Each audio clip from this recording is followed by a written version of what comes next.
آمنہ آپ break time میرے office میں آئیں۔ سر امتیاز نے لیکچر ختم ہونے پر آمنہ سے کہا، پاکستان کے ایک مشہور مذہبی گھرانے کی بیٹی آمنہ حبیب فرزی نام لاہور کی ایک مشہور اور مہنگی یونیورسٹی سے تعلیم حاصل کرنے آئی۔ لائق تھی، پڑھنے کا شوق تھا تو بہت کوششوں اور منتوں سے اس کے باپ نے اسے یونیورسٹی میں داخلہ دلوایا تھا۔ آمنہ اپنے خاندان میں وہ پہلی لڑکی تھی جو یونیورسٹی پہنچی تھی۔ اپنی اماں کی تربیت اور باپ کی نیک نامی کا خیال اور اس کے ساتھ اپنی عزت و تکریم کا احساس بھی تھا، اس لیے آمنہ یونیورسٹی میں بھی عبایا پہنتی۔ یونیورسٹی کے آزاد ماحول کے باوجود وہ لڑکوں کے میل جول سے دور رہتی تھی۔ ابھی کل ہی سر امتیاز کے سبجیکٹ کا پیپر تھا تو آمنہ سوچنے لگی، شاید پیپر میں کوئی گڑبڑ ہوئی ہے، اس لیے سر بلا رہے ہیں۔ دروازے پر دستک دے کر اس نے اجازت مانگی، سر میں اندر آ جاؤں؟ آ جاؤ۔ وہ اندر داخل ہوئی تو سر امتیاز لیپ ٹاپ پر کچھ دیکھ رہے تھے۔ سر آپ نے بلایا مجھے؟ ہاں، آپ کی توجہ کدھر ہوتی ہے؟ آپ کو کچھ پتہ؟ ٹیسٹ کیسے دیتے ہیں؟ سر کیا ہوا؟ وہ گھبرائی۔ اس طرح ٹیسٹ لینا چاہتا ہوں میں، ایسی پرفارمنس کے ساتھ۔ سر نے لیپ ٹاپ کی اسکرین اس کی طرف موڑتے ہوئے کہا۔ آمنہ نے یوں ہی اسکرین دیکھی تو لرز گئی۔ لیپ ٹاپ پر فحش ویڈیو آن تھی جس میں مرد و عورت آپس میں۔ آمنہ دروازہ کھول کر بھاگی اور پھر کلاس روم میں جا کر رونے لگی۔ سارا دن ساری رات یہ سب کچھ اس کی نظروں میں، ذہن میں گھومتا رہا اور وہ سوچ سوچ کر ہلکان ہوتی رہی۔ اگلے دن لیکچر کے بعد کلاس روم میں ہی بیٹھی تھی جب اسے سر امتیاز کا میسج ملا۔ کیا سوچا ہے آمنہ؟ ٹیسٹ کب دو گی آپ؟ میسج سین کرتے ہی وہ پسینے سے شرابور، کانپتے ہاتھوں سے اس نے میسج ڈیلیٹ کیا اور پھر باقی لیکچرز چھوڑ کر ہاسٹل چلی آئی۔ کیا کروں؟ کس کو بتاؤں؟ امی کو بتاتی ہوں۔ موبائل نکالا، ماں کو کال کر دی، پھر سوچا امی کیا کریں گی؟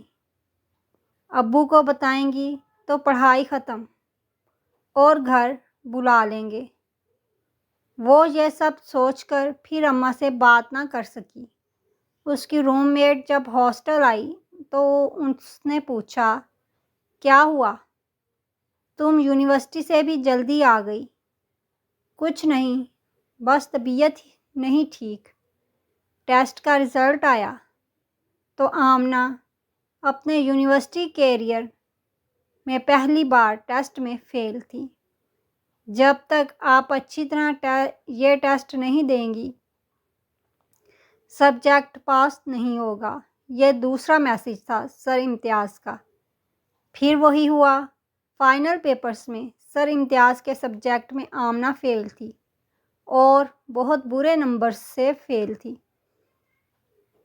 اس نے ہمت کر کے اپنی ایک کلاس فیلو کو سب بتایا اور کہا کہ اگر ممکن ہے تو میرا پیپر چیک کروا دو۔ مجھے یقین ہے کہ میں پاس ہوں، لیکن سر امتیاز کی بات نہ ماننے کی وجہ سے فیل قرار دیا گیا ہے۔ خدیجہ نے سر امتیاز سے بات کی، سر آمنہ کا پیپر چیک کرا دیں گے؟ وہ ری چیکنگ کروانا چاہتی ہے۔ آپ ڈپارٹمنٹ کلرک عباس سے پتہ کریں، وہ دونوں ادھر گئیں تو کلرک کا جواب تھا ابھی میٹنگ ہے تو آپ کل آ کر پیپر دیکھ لینا۔ اگلے دن گئیں تو کلرک عباس نے صاف کہہ دیا سر امتیاز کے کچھ ٹیسٹ آپ نے چھوڑے ہیں اس لیے انہوں نے آپ کا سبجیکٹ فیل کر دیا ہے اور پیپرز بھی انہی کے پاس ہیں، آپ ان سے مل لیں۔ خدیجہ یہ بندہ مجھے ہراساں کر رہا اور آمنہ تم نے مجھے پہلے کیوں نہیں بتایا؟ لیکن دونوں کی لاکھ کوششوں کے باوجود نہ تو آمنہ کا سبجیکٹ کلیئر ہوا نہ ہی امتیاز سے چھٹکارا ملا، بلکہ الٹا یہ ہوا کہ خدیجہ کا بھی رزلٹ روک لیا گیا۔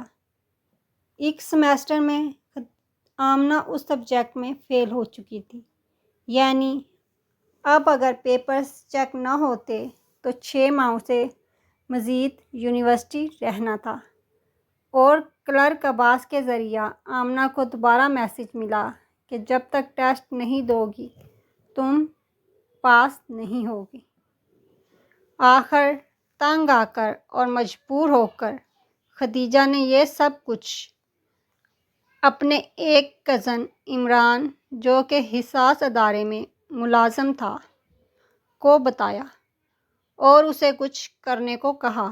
عمران خود پروفیسر امتیاز سے ملنے آیا اور اسے آگاہ کیا کہ یہ میری کزن کی دوست ہے، استاد باپ کی جگہ ہوتا ہے، آپ براہ مہربانی سبجیکٹ کلیئر کریں اور بچی کو ہراساں مت کیجیے۔ تم کون ہو؟ یہ کس طرح کے گھٹیا الزام لگا رہے ہو؟ اور اسٹوڈنٹ کے گارڈین کے علاوہ کوئی شخص ہم سے سوال نہیں کر سکتا۔ میں ابھی ڈین سے بات کرتا ان کے گارڈین کو بلواتا ہوں۔ اچھا سر، آپ غصہ نہ ہوں، میں معذرت خواہ ہوں، مجھے یونیورسٹی رولز کا پتہ نہیں تھا۔ چلے جاؤ یہاں سے ورنہ میں سیکیورٹی بلا کر تمہیں دھکے دے کر بھجواؤں گا۔ پتہ ہوتا نہیں، منہ اٹھا کر آ جاتے۔ عمران اٹھ کر آ گیا اور پھر اسی رات پروفیسر امتیاز ان کا مہمان تھا۔ بہت اچھی میزبانی کی گئی پروفیسر صاحب کی۔ اچھی خاصی خاطر مدارت کے بعد انہیں باعزت طریقے سے ان کی رہائش گاہ کے باہر چھوڑ دیا گیا۔ صبح انہوں نے خود آمنہ اور خدیجہ کو بلا کر معافی مانگی اور ان کے سبجیکٹ رزلٹ کلیئر کروائے۔ اللہ سب کی بیٹیوں کی عزت و آبرو کی حفاظت رکھے، آمین۔